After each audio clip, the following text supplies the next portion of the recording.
नमस्कार दोस्तों, स्वागत करते हैं आप सभी का एक बार फिर आपके अपने चैनल सनातन प्रचार पर।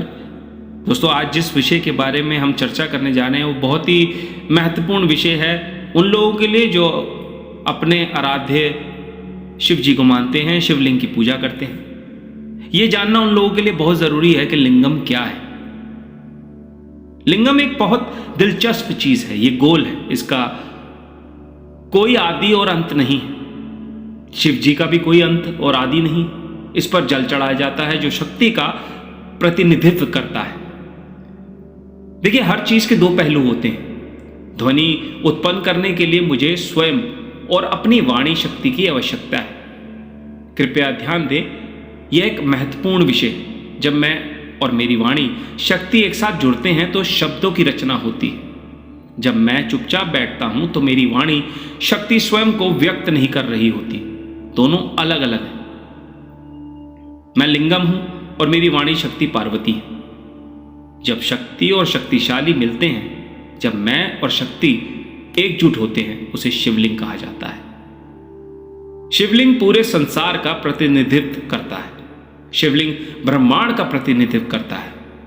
जब आप शिवलिंग पर जल चढ़ाते हैं तो आप पूरे ब्रह्मांड पर जल चढ़ाते हैं।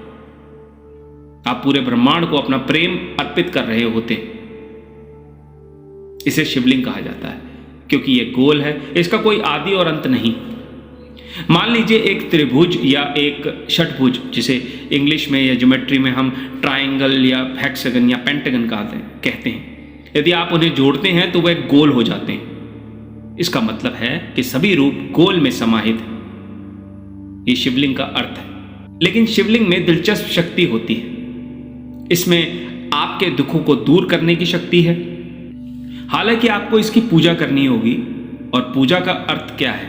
पूजा का अर्थ है कि हे भगवान, मैं अपनी इच्छा को समर्पित करता हूं। पूजा का अर्थ है मैं स्वयं को आपको अर्पित करता हूं। मैं अपनी लघुता को आपको अर्पित करता हूं। यदि आप अपनी लघुता अर्पित नहीं कर सकते तो विषय कठिन हो जाता है। शिवलिंग शक्तिशाली है, शक्ति का विवाह है, और यही शिव है। मान लीजिए मैं अपनी शक्ति सर्वशक्तिमान को नहीं दे सकता। हम सभी के पास कुछ शक्तियां हैं। आप बैठ सकते हैं, खड़े हो सकते हैं, बात कर सकते हैं, चल सकते हैं, खा सकते हैं और हंस भी सकते हैं। यह भी शक्ति। लेकिन यह शक्ति सर्वशक्तिमान भगवान की है। यह शक्ति आपकी नहीं है। आपकी छोटी शक्ति का अनंत शक्तिशाली भगवान के साथ विवाह, उसे शिवरात्रि कहा जाता है। ओम नमः शिवाय।